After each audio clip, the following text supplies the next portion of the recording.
Mom read her will out loud at dinner. $400,000 to my brother for a house. To me, her blessing and prayers. I smiled and said thank you. Then I canceled every auto pay I'd set up for her. She found out on the 1st. My name's Craig. I'm 34. And if you told me a year ago that I'd be sitting here telling strangers on the internet about the night my mother essentially told me I was worth less than a down payment, I'd have laughed and gone back to paying her electric bill. Which, by the way, is kind of the whole point of this story. But I'm getting ahead of myself. Let me set the stage for you. I grew up in a mid-sized town outside of Richmond, Virginia. Nice enough place. Lots of oak trees, a couple decent diners, the kind of neighborhood where people wave at you from their porches even if they don't remember your name. My mom, Jolene, raised me and my older brother Garrett in a 3-bedroom ranch house that my dad left her when he passed from a heart attack when I was 11. Dad was a quiet guy, worked for the power company, came home smelling like copper wire and Old Spice. He wasn't flashy, but he was steady. He kept the lights on, literally and figuratively. When he died, the steadiness went with him. Mom did her best. I'll give her that. She picked up shifts at the hospital where she worked as an intake coordinator, and she kept us fed and clothed. But somewhere along the way, a pattern started that I didn't fully understand until I was well into adulthood. Garrett was the golden child. And I don't mean that in the casual way people throw that term around. I mean he could set the kitchen on fire making ramen, and Mom would praise him for showing initiative. Garrett is 2 years older than me. He's got this effortless charisma, the kind of guy who walks into a room and people just gravitate toward him. Good looking, funny, always knew exactly what to say. Me? I was the quiet one. I got decent grades, didn't cause trouble, helped around the house without being asked. I was basically furniture that occasionally mowed the lawn. Now here's the thing. I'm not sitting here pretending I was some misunderstood genius. I was an average kid who turned into a pretty average adult for a while. But average doesn't mean invisible. At least, it shouldn't. The problem was, in my family, if you weren't Garrett, you were background noise. Garrett played football in high school. Mom went to every single game. She wore his jersey number on a homemade t-shirt. I ran cross country. Mom came to one meet, showed up late, and spent the whole time on her phone talking to her sister about Garrett's chances of getting a scholarship. He didn't get the scholarship, by the way, but that didn't slow down the Garrett hype train. After high school, I went to community college, got a 2-year degree in information technology, and started working at a small managed services company doing IT support. Nothing glamorous, but I was good at it. I liked solving problems, liked the logic of networks and systems. Over the years, I worked my way up, got some certifications, and eventually landed a solid position as a systems administrator for a regional healthcare company. I was making decent money. Not rich, but comfortable. I had a little apartment, a 10-year-old truck that ran fine, and a savings account that I was quietly proud of. Garrett, on the other hand, bounced around. He tried real estate for a while, then got into selling cars, then had a brief stint doing something with cryptocurrency that he could never quite explain. He made money in bursts and spent it faster. But to hear Mom tell it, Garrett was an entrepreneur, a visionary. I was just Craig, the one who's good with computers. Here's where the financial piece comes in, because that's really what this story is about. When Mom turned 60, her health started to decline. Nothing catastrophic at first, just the usual stuff. Bad knees, high blood pressure, a bout of pneumonia that scared all of us. She retired from the hospital, and her pension plus Social Security covered the basics, but not much else. Her house needed a new roof.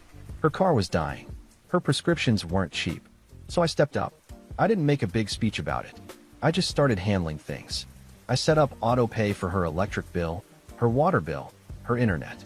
I covered her car insurance. When the roof needed replacing, I put $12,000 on a payment plan and chipped away at it. When her car finally gave up, I co-signed on a used Camry and made the first 8 months of payments until she could pick it up herself. I sent her $300 a month on top of all that, just so she'd have a cushion. Garrett? Garrett sent vibes. He'd call Mom once a week, tell her she was the greatest mother in the world, and then conveniently forget to mention that he hadn't contributed a dime to anything.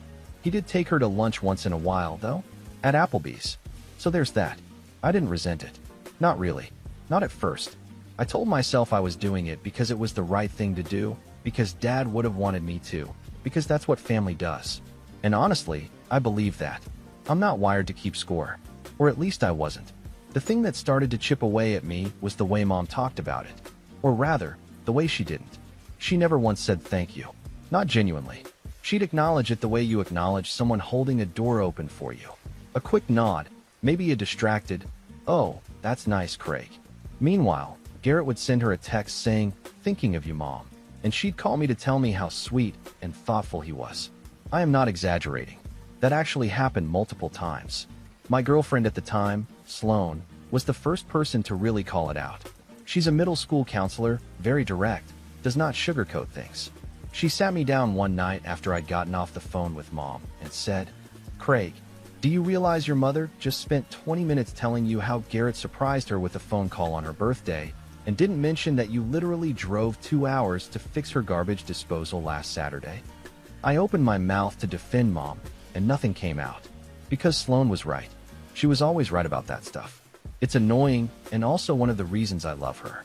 But I kept paying, kept showing up, kept being the invisible safety net. Because I kept telling myself that Mom loved me the same, she just showed it differently. That's what I told myself, anyway, right up until the dinner. Mom called me on a Tuesday and said she wanted the whole family over for dinner that Saturday. She said she had something important to discuss. I figured it was a health thing, maybe a financial thing. Sloan and I drove down, brought a pie because that's what you do. Garrett showed up 45 minutes late with his girlfriend Presley, who I'd met exactly twice, and who looked at our mom's house like she was visiting a museum exhibit on poverty. Mom had made pot roast, which was her signature move for big occasions. She was in a weirdly good mood, almost giddy. After dinner, she cleared her throat and said she'd been to see her lawyer. She said she wanted to be transparent about her will, so there wouldn't be any surprises later. I thought, okay, that's actually mature and reasonable. Good for her. Then she started reading. Mom pulled out this manila folder like she was about to present quarterly earnings. She had her reading glasses on, the ones with the little chain. She opened the folder, straightened the papers, and looked at both of us with an expression that she probably thought was warm, but honestly just looked rehearsed. "I've thought about this a lot," she said, "and I want you boys to know that I love you both equally. But I also have to be practical. I should have known right then. Whenever someone starts a sentence with, 'I love you both equally,' what follows is never equal. It's like when someone says, 'No offense, but,' you're about to be offended." She started with Garrett. The house, she said, was going to Garrett. The 3-bedroom ranch where we grew up, where Dad had built the back deck with his own hands, where I'd spent weekends fixing the plumbing and replacing outlets. That house. But that wasn't all. She'd also been putting money away. I didn't even know she had money to put away, given that I was subsidizing half her existence. But apparently she'd been saving and investing a small inheritance from her own mother, who passed about 5 years back. She never told me about that, by the way. Never mentioned it once in all those conversations about how tight things were. The total she'd set aside for Garrett? For $100,000. Earmarked specifically so he could buy a house. She said, and I quote, "Garrett, you've always had big dreams, and I want to make sure you have a foundation to build on." $400,000 and a house. For the man who had contributed exactly $0 to her care. For the man whose biggest act of filial devotion was a weekly phone call and an occasional plate of riblets at Applebee's. I sat there, and I could feel Sloane's hand tighten on my knee under the table. Not a comforting squeeze. More of a brace-yourself squeeze. She knew what was coming. Honestly, I think I knew too. But part of me, that stupid optimistic part that kept paying bills and fixing garbage disposals, still thought maybe Mom had something meaningful set aside for me too. Mom turned to me. She smiled. And she said, "Craig, sweetheart, you've always been so independent, so capable. You don't need money the way Garrett does. So what I want to give you is something more valuable than money. I'm giving you my blessing and my prayers. I know that might not seem like much now, but one day you'll understand that a mother's love is the greatest inheritance." The room went quiet. Not the peaceful kind of quiet. The kind of quiet that happens right before someone flips a table. Presley was looking at her phone. Garrett had this expression that was half guilty, half triumphant, like a kid who knows the teacher gave him a better grade than he deserved but isn't about to correct it. I looked at my mother. I looked at this woman I had been financially supporting for nearly 4 years. The woman whose roof I'd replaced, whose car I'd co-signed, whose pills I'd paid for, whose electric bill had my bank account number attached to it. and she was giving me blessings and prayers. You know that feeling when something is so absurd that your brain can't process it as real? Like you're watching a movie and you think, nobody would actually do this? That's where I was. I was sitting at my mother's dinner table, full of her pot roast, and I was having an out-of-body experience. Sloane's grip on my knee was now roughly the pressure of a hydraulic press. I could practically hear her thoughts. They were loud, and they were not charitable. But here's the thing about me. I don't explode. I never have. Even when I should. Even when the situation absolutely calls for a good old-fashioned eruption, I go quiet. I process. I calculate. Some people might call that being passive. Sloane calls it terrifying, because she says the quieter I get, the more surgical the response ends up being. So I smiled. I looked my mother in the eye, and I said, "Thank you, Mom. That means a lot." Garrett visibly relaxed. Mom beamed. Presley kept looking at her phone, and Sloane looked at me like I'd just activated a countdown timer, and she wasn't sure if she should run or get popcorn. We finished dinner. I helped clear the table, wash the dishes by hand because Mom's dishwasher had been broken for 3 months, and guess who she'd called to come look at it? We said our goodbyes. Mom hugged Garrett like he was shipping off to war. She patted me on the shoulder and said, "Drive safe, honey." We got in the car. Sloane didn't say a word for the first 10 minutes. She just sat there, vibrating with restrained commentary. Finally, she turned to me and said, "Craig, yeah, blessings and prayers. Yep, $400,000 for Garrett. Blessings and prayers for you. That is what happened, yes. And you said thank you." I did. She stared at me for a long moment. "What are you going to do?" I kept my eyes on the road. "I'm going to stop paying for everything." Sloane leaned back in her seat. "Okay, not dramatically, not with a speech. I'm just going to stop. When? Tonight." And that's exactly what I did. When we got home, I sat down at my laptop, opened my banking app, and started canceling. The electric bill, the water bill, the internet, the car insurance, the $300 monthly transfer. All of it. Every single auto pay that had my mother's name or address attached to it. I didn't send a text. I didn't call. I just quietly removed myself from the equation. It took about 15 minutes. For years of financial support, erased in 15 minutes. I won't pretend there wasn't a pang of guilt. There was. But it was competing with something stronger, something I'd been burying for years. It was the realization that I wasn't being a good son. I was being used. There's a difference, and I'd been too close to see it. Sloane sat next to me the whole time. She didn't cheer. She didn't gloat. She just put her hand on my back and said, "You okay?"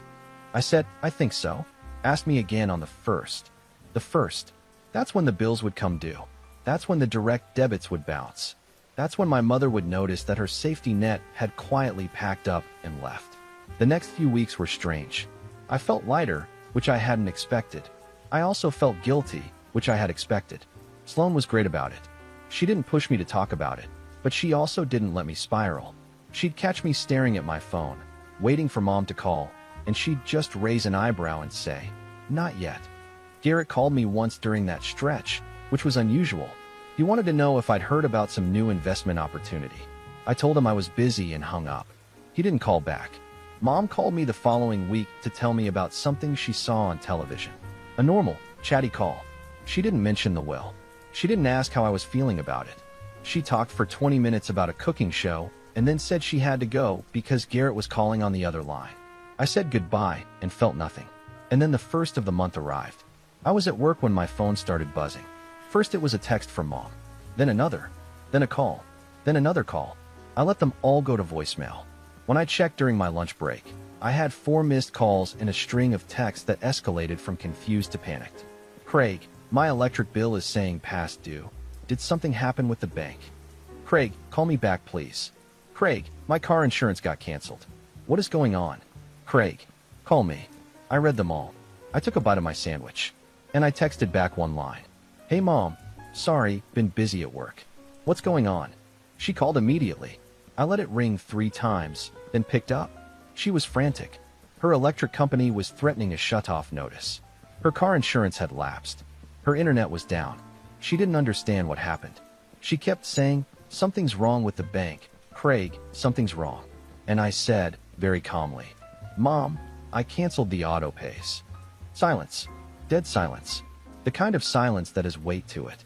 "You what?" I canceled them. All of them. The electric, the water, the insurance, the monthly transfer. I canceled everything. Why would you do that? And here it was. The moment. I took a breath and said, because you told me that what I deserve is your blessing and your prayers. So I figured you didn't need my money anymore. You've got something more valuable, remember?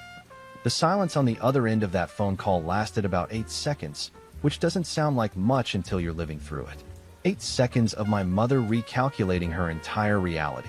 Then she did what she always does when she's cornered. She cried, "Craig, how could you do this to me? I'm your mother. I'm 64 years old, and you're going to let my lights get shut off. And look, I'm not made of stone." Hearing your mother cry will always hit different, no matter how justified you are. But I'd spent 4 years being the invisible wallet, and I'd spent the car ride home from that dinner doing math in my head. Do you know how much money I'd given my mother over those 4 years? I sat down and calculated it the night I canceled everything. Between the monthly transfers, the bills, the roof, the car payments, and random emergencies, I'd spent just north of $68,000. $68,000, and I got blessings and prayers. "Mom," I said, "I love you, but I can't keep doing this. You have $400,000 set aside. You have a house that's paid off. You'll be fine. That money is for Garrett. That's his future. And apparently my future is prayers.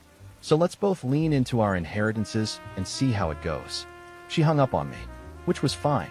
I expected it. Over the next few days, the calls kept coming. Not from Mom, though. She went silent on me, which was her version of punishment. The calls came from Garrett, Aunt Della, my mom's sister, my cousin Tatum, who I hadn't spoken to in probably 2 years. Even Presley texted me, which was bold for someone I'd had maybe 6 total conversations with. The narrative was already set. Craig was being cruel. Craig was abandoning his mother. Craig was punishing a sweet old woman for making a reasonable estate decision. Nobody, and I mean nobody, mentioned the 4 years of financial support. Nobody acknowledged the $68,000. Nobody asked for my side. Garrett's call was something special. He called me on a Wednesday evening, and he opened with, "Bro, what are you doing? Mom's a mess. She'll figure it out. She's got resources. Come on, man. You know that money isn't liquid. It's invested. She can't just pull it out. Then maybe she should ask her financial advisor for some blessings and prayers." He didn't think that was funny. "Craig, you're being petty. This isn't about money." "You're right, Garrett. It's not about money. It's about the fact that I've been carrying this family financially for 4 years, and Mom told me to my face that what I deserve is a pat on the head. So if it's not about money, then me stopping shouldn't be a problem."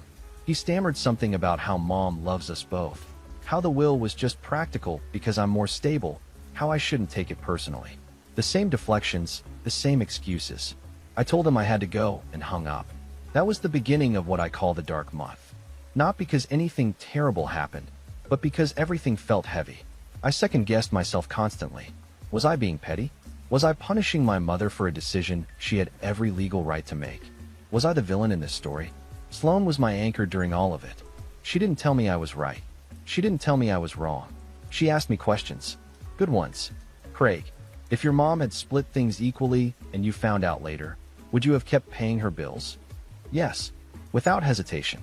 "And if she'd split things unevenly but had acknowledged everything you've done, thank you, even just once with real sincerity, would that have changed things?" I had to think about that one. And the answer was probably yes, too. It wasn't about the money. It was about being seen, about being valued, about being something more than the reliable one who gets taken for granted because he never complains. Sloan also pointed out something I hadn't considered. You know your mom's been getting your money and Garrett's attention, right? She's been double dipping. She gets the emotional validation from him and the financial security from you. And she doesn't have to give either of you what the other one provides because you each fill a different role. You're not her son, Craig. You're her utility. That one hit me like a freight train. Because it was true. I was the utility. The dependable background appliance that keeps the house running. Nobody thanks the water heater until it breaks. I threw myself into work during that stretch.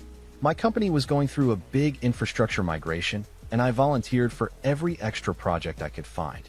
My boss, a guy named Harlan who looked like he'd been born in a server room, noticed the uptick and pulled me aside. He asked if everything was okay. I gave him the short version. He nodded and said, Family stuff is the worst because you can't reboot the system and start fresh. Then he told me there was a senior architect position opening up in the next quarter and that I should apply. I told him I would. I also started doing something I'd never really done before. I started spending money on myself. Not recklessly, but intentionally. I took Sloan to a nice restaurant, not Applebee's. I bought a new set of tools for the woodworking hobby I'd been neglecting. I signed up for a certification course that I'd been putting off because the $1,200 fee had always felt indulgent when Mom's bills were on my plate. It's amazing how much breathing room you have when you're not financing someone else's life. About 6 weeks after the dinner, something unexpected happened. Sloan and I had been dating for about 2 years at that point, and one night she sat me down and said, "I want to talk about us." Which is a sentence that can go either direction, so my heart rate spiked accordingly. She told me that watching me go through this, watching me stand up for myself and deal with the fallout without crumbling, had made her realize something. She said, "I always knew you were steady, but now I know you're strong. Those aren't the same thing." Then she said she wanted to move in together, not as a trial run, but as a step toward building something permanent. I said yes before she finished the sentence. We found a place within a month. A 2-bedroom townhouse with a little backyard and a garage I immediately earmarked for a workshop. It was ours. Not mine, not hers. Ours. First time in my life something felt like it was built on equal ground. Meanwhile, the family situation was evolving. Mom still wasn't talking to me. Garrett had taken to sending me passive-aggressive texts every few days. Things like, "Hope you're sleeping well," and "Mom's struggling, but I'm sure you're too busy." I didn't respond. Not because I was trying to be cold, but because I'd learned something important. You can't reason with people who've already decided you're the problem. The only thing you can do is keep living. Aunt Della called me one Sunday morning. She was the one family member who I thought might actually listen, because she'd always been decent to me growing up. She started with, "Craig, honey, I just want to understand what happened." So I told her. Everything. The bills, the roof, the car, the monthly transfers, the total amount, the will reading, the blessings and prayers. All of it. She was quiet for a long time. Then she said, "Jolene never told us you were paying for all that." I know. She told us Garrett was helping with the bills. I let that sit. I didn't even need to say anything. Della connected the dots herself. "Oh, honey," she said. And there was something in her voice that I hadn't heard from a family member in a long time. It sounded like someone actually seeing me. Della didn't take sides publicly, but I could tell something shifted. She started calling me more often, just to check in. She was just present, and that meant more to me than any amount of money. The senior architect position Harlan had mentioned was posted internally, and I submitted my application. 3 rounds of interviews, and Sloan quizzed me on technical scenarios every night for 2 weeks. When the offer came through, it was a 40% raise and a title that actually reflected what I'd been doing for years. I called Sloan's parents, who had basically adopted me at that point. Her dad, a retired electrician named Boyd, shook my hand so hard I thought he'd dislocate my shoulder. Her mom, Rosalind, made a cake, an actual celebration cake. For me, I almost lost it at that kitchen table because I realized I couldn't remember the last time someone had celebrated something I'd done. 3 months after the dinner. New job, new home, new sense of who I was. The old Craig, the utility, the invisible safety net, was fading, and I was starting to like who was replacing him. For months after the dinner, Garrett called me. Not a passive-aggressive text, an actual phone call, and he sounded different. Smaller, somehow, like the air had been let out of him. "Craig, we need to talk. For real this time." I almost didn't pick up. Sloan was sitting across from me at our kitchen table grading papers, and she looked up when she saw the caller ID. She raised an eyebrow, which in Sloan language means, "Your call, but I'm here." I answered. Garrett told me that things had gotten complicated. Turns out that once I stopped paying Mom's bills, reality showed up with an invoice.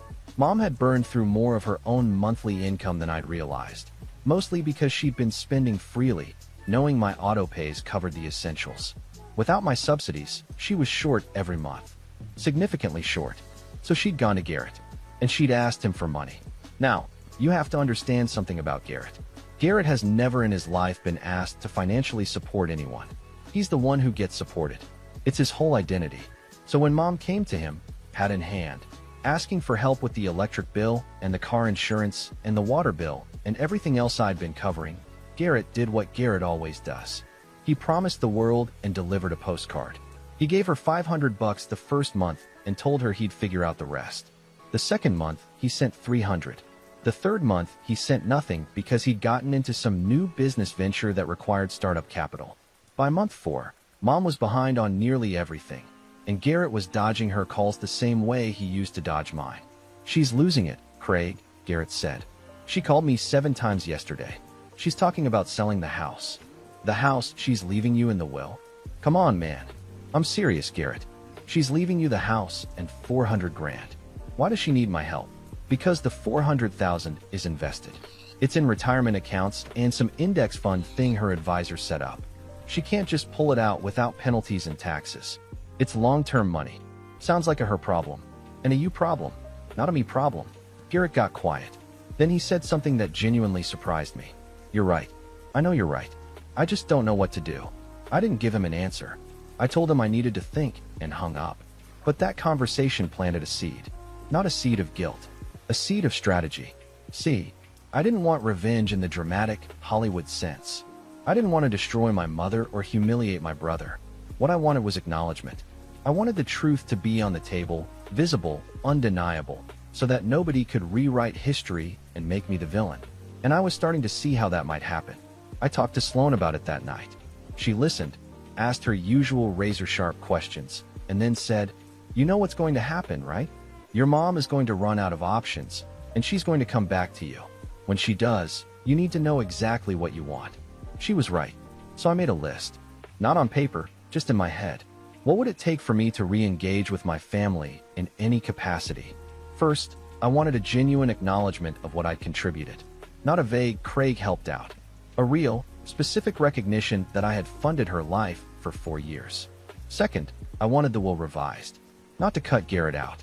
I'm not that guy, but equal. 50-50. Because that's what fair looks like. Third, and this was the big one, I wanted Mom to tell the family the truth. No more letting everyone think Garrett was the one helping with bills. No more painting me as the ungrateful son who abandoned her. I didn't know if any of that would happen, but I knew that if it didn't, I was at peace with walking away.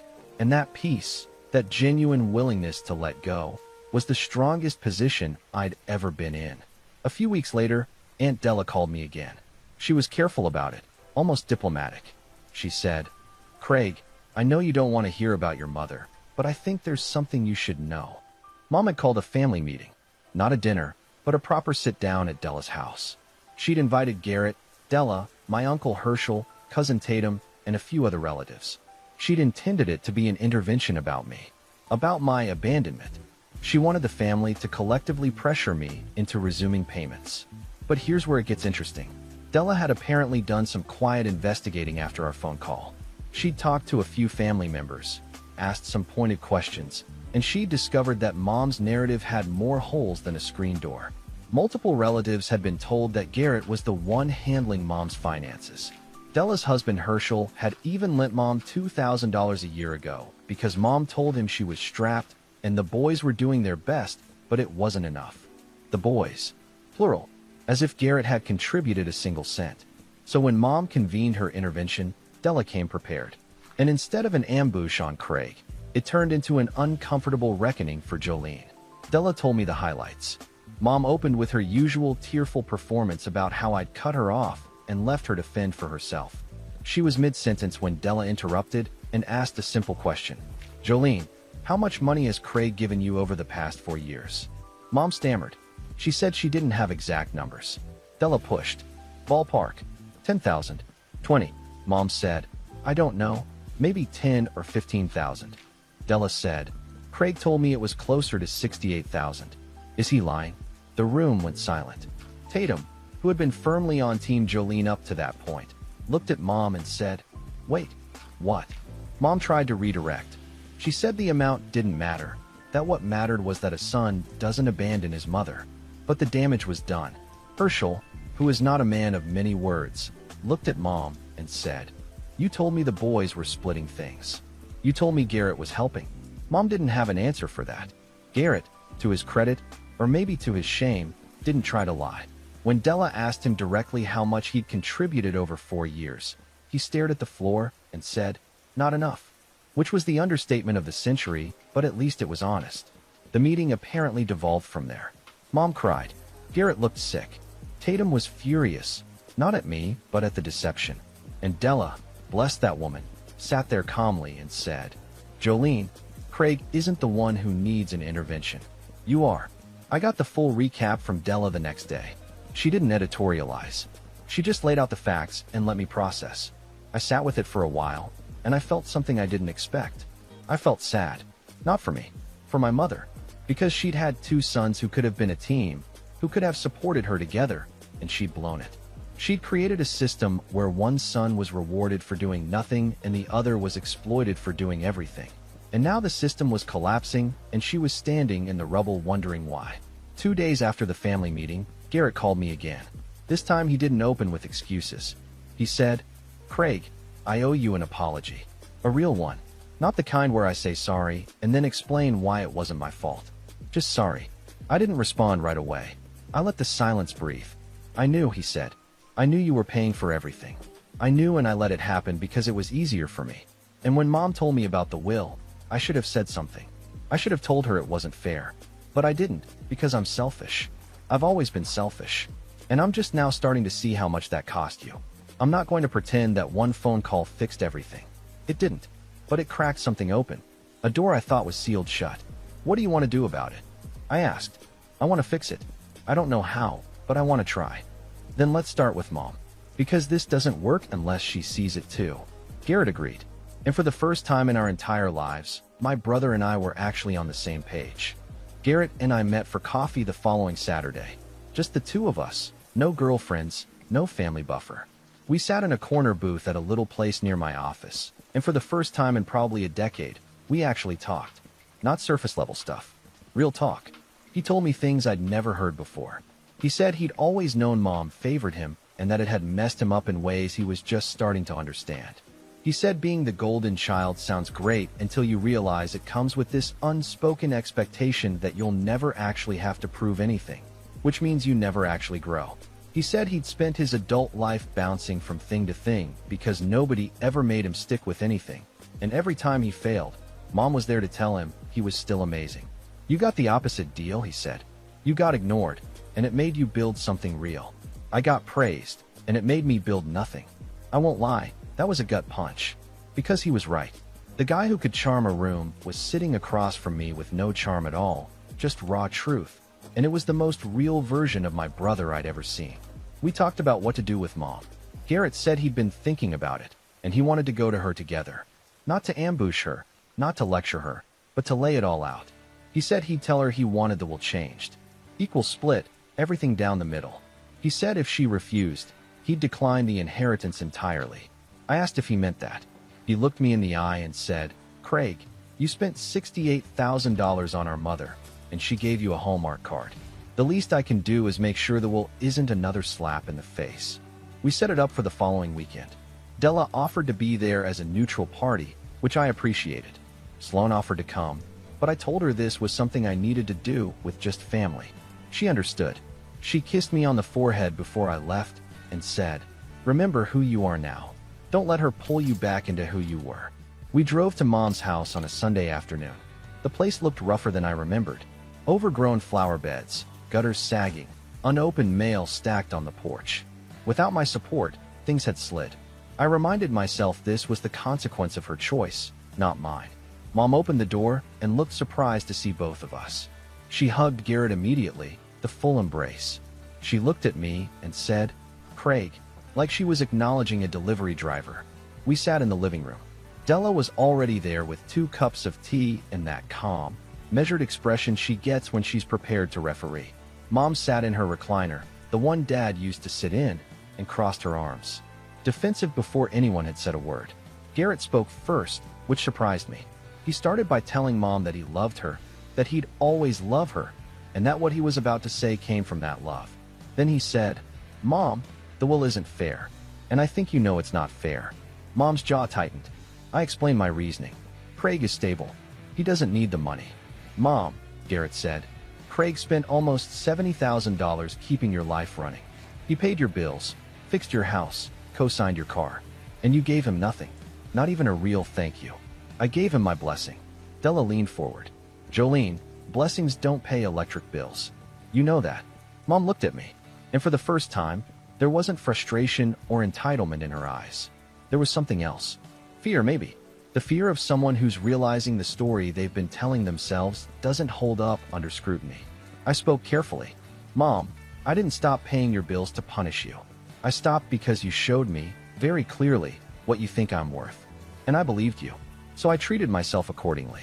I stopped undervaluing myself the way you've been undervaluing me my entire life. She started to cry, but this time it didn't feel performative. It felt real.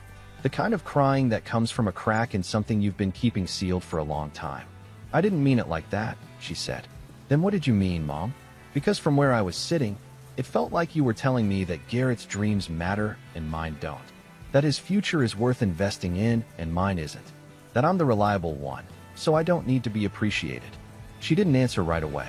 She sat in Dad's chair and cried, and Della handed her a tissue, and the room was quiet in a way that felt necessary. Like something needed to drain before anything could be rebuilt. Finally, she looked at me and said, I'm sorry, Craig. 3 words, and I could tell they cost her everything. My mother is not a woman who apologizes. She redirects, she deflects, she reframes. But this time, there was nowhere to go. The truth was in the room, and everyone had seen it. I took you for granted, she said. I told myself you didn't need me to worry about you because you always figured things out. But that wasn't fair. You figured things out because you had to, because nobody was figuring them out for you. And I should have seen that. I should have seen you. I nodded. I didn't trust myself to speak for a second because there was a lump in my throat the size of a baseball. Sloane wasn't there, but I could hear her voice in my head saying, it's okay to feel this. Garrett put his hand on Mom's arm and said, Mom, I want you to change the will. 50-50. The house, the money, everything. Equal. Mom looked at him like he'd suggested they sell the house and move into a tent. Garrett, that money was for your future. My future is my responsibility, just like Craig's been handling his. It's time I handled mine. She looked between us. I could see the gears turning. The old narrative, the one where Garrett was the dreamer who needed protecting and Craig was the dependable machine who didn't need fuel, was crumbling in real time. And underneath it was a mother who had made a terrible mistake and was only now understanding the cost. I'll call the lawyer, she said quietly. I'll change it. Equal. I exhaled. I didn't realize I'd been holding my breath. Della smiled. Not a big, triumphant smile. Just a small, warm one. The kind that says, we got where we needed to go. We stayed for another hour. Mom told me she'd never fully dealt with losing Dad, and that she thinks she latched onto Garrett because he reminded her of him. The charm, the ease. She said she looked at me and saw herself. Quiet, hardworking, invisible. And instead of identifying with that and lifting me up, she'd looked away because it was too much like a mirror. That doesn't excuse it, but it explained it. And sometimes understanding is the first step towards something better. The will was changed the following month. 50-50, right down the middle. Mom also wrote me a letter. A real one, handwritten, for pages long. She apologized for every specific thing she could remember. The cross-country meets she missed. The achievements she glossed over. The years of financial support she never acknowledged. She said she didn't expect forgiveness immediately, but she wanted me to know that she saw me now. For real. I keep that letter in the drawer of my nightstand. I've read it maybe a dozen times. Garrett started paying Mom's bills. Not all of them, but he set up a monthly contribution and stuck with it. He also got a stable job as a sales manager at a building supply company. Not glamorous, but steady. He told me it was the first job where he felt like he was earning something instead of just performing. As for me, I got the promotion. Senior systems architect. Sloane and I got engaged 3 months later. Boyd cried at the proposal dinner, which was hilarious because the man is built like a refrigerator. Mom came to the engagement party. She brought a gift, a framed photo of me and Dad from when I was about 8, standing on the back deck he built, both of us grinning. On the back she'd written, he would be so proud of you. I am too. I didn't cancel my mother.